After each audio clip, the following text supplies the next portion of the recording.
लाडक्या भावांना, लाडक्या ज्येष्ठांना, लाडक्या शेतकऱ्यांना सगळ्यांना शुभेच्छा. बळीराजाचं आलेलं संकट दूर हो आणि त्याच्या आयुष्यात देखील की बहीण योजना कायम सुरू राहणार. मी हे स्पष्ट करू इच्छितो की लाडकी बहीण योजना कधीही बंद होणार नाही. कारण आमच्या महायुती सरकारने लाडकी बहीण योजना सुरू केली केवळ आणि केवळ त्यांच्या जीवनामध्ये परिवर्तन यावं, त्यांचं जीवन सुखी, समृद्धी, आनंदी व्हावं आणि ते स्वतःच्या पायावर आमच्या लाडक्या बहिणी उभ्या राहाव्या यासाठी आम्ही निर्णय महायुती सरकारने घेतला.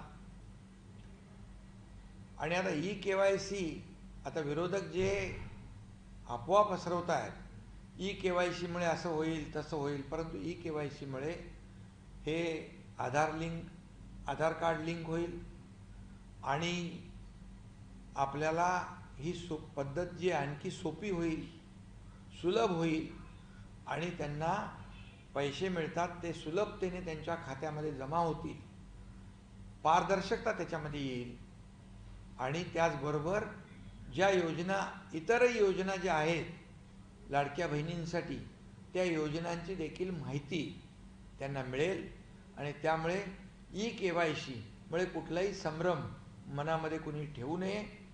KYC मुळे आणखी सुलभता, आणखी पारदर्शकता आणि सुटसुटीतपणा येईल आणि लाडकी बहीण योजनेचे पैसे त्यांच्या खात्यामध्ये वेळेवर जमा होतील.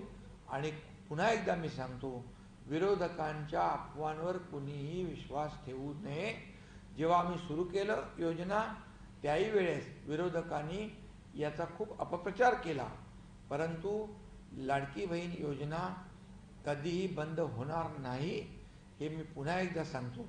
कारण मुख्यमंत्री माझी लाडकी बहीण योजना ही गेम चेंजर योजना ठरली आणि या महाराष्ट्रामध्ये जे लँडस्लाईड विक्ट्री जी मिळाली त्याच्यामध्ये लाडकी बहीण योजनेचं देखील सिंहाचा वाटा आहे. शेतकऱ्यांचा, सगळ्यांचा, सर्वसामान्य लोकांच्यामुळेच या महाराष्ट्रामध्ये विधानसभेमध्ये लँडस्लाईड विक्ट्री मिळाली. त्यामुळे ज्या योजना आम्ही सुरू केल्यात त्या कधीही बंद होणार नाही. ज्या योजनांची आम्ही घोषणा केली आहे त्या देखील आम्ही टप्प्याटप्प्याने सुरू करणार. बिलकुल लाडक्या बहिणींनी घाबरण्याची, चिंता करण्याची आवश्यकता नाही. आम्ही सरकार म्हणून आणि त्यांचे लाडके भाऊ म्हणून आम्ही त्यांच्या लाडक्या बहिणींच्या पाठीशी खंबीरपणे उभे आहोत.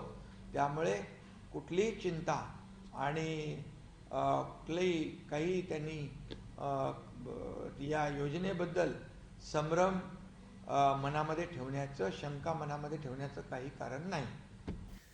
लाडक्या बहिणींसाठी अतिशय महत्त्वाची बातमी.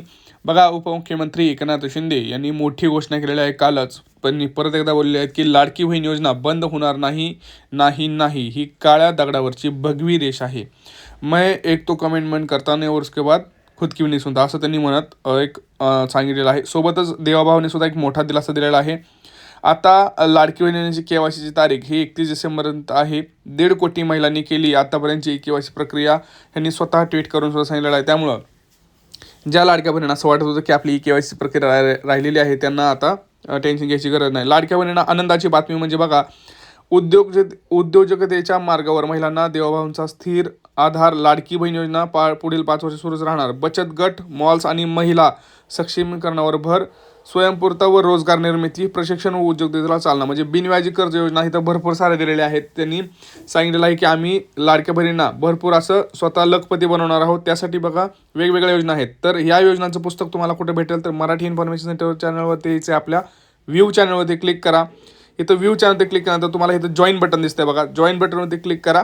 तुम्ही थोडंसं खाली आलात तर तुम्हाला खाली सरकारी योजना पुस्तक हे दिसतंय बघा, याच्यावरती जॉईन करा. इथं मी सगळे पुस्तकं दिलेले आहेत ज्याच्यामध्ये तुम्हाला भरपूर साऱ्या योजना आहेत. कुठल्या योजना असणार ते तुम्हाला पुढे सांगतोय.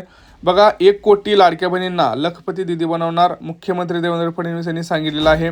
आणि महिलांसाठी एक मोठी घोषणा केलेली आहे. त्यामुळे 1 कोटी लाडक्या बहिणींना लखपती दिदी बनवणार. महिलांना सक्षमीकरणासाठी देवाभाऊंचा पाठिंबा आहे.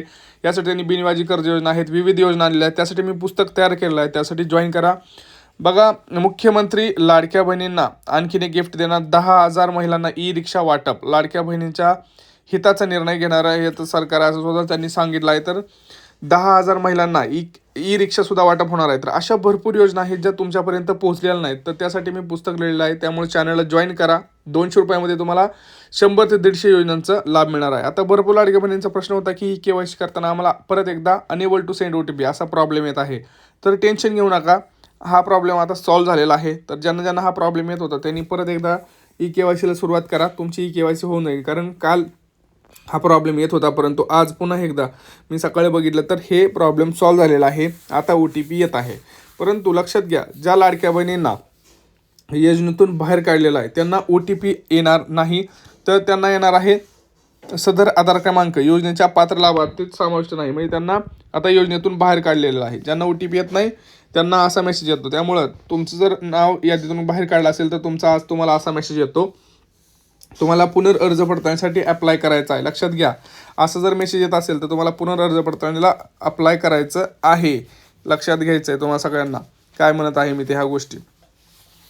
सगळ्यात महत्त्वाची ही बाब आहे, कारण लाडक्या बहिणींना माहीत नाही आहे की आपण नेमकं योजनेत आहो की नाही. आता ही KYC प्रक्रिया पूर्ण करण्यासाठी तुमच्या वडिलांचे किंवा पतीचं माहिती देण्यासाठी तुम्हाला ऑप्शन तिथं आलेला आहे.